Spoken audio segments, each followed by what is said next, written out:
With Office 365 Business Premium, you get the latest version of Word, Excel, PowerPoint, and the rest of Office. And you can install it on up to 5 PCs, Macs, and mobile devices. To install these apps, go to the Admin Center and choose Go to Setup. Under Install Your Office Apps, choose Get Started. Under Microsoft Office Professional Plus, choose Install Now.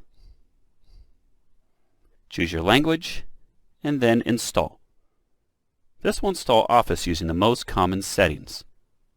Choose Run at the bottom of the screen. Choose Yes to allow the app to make changes. The installation takes several minutes. You'll see a short tutorial about opening Office apps. Choose Close and Close again. You're now ready to use Word, Excel, and the rest of the Office apps on your computer.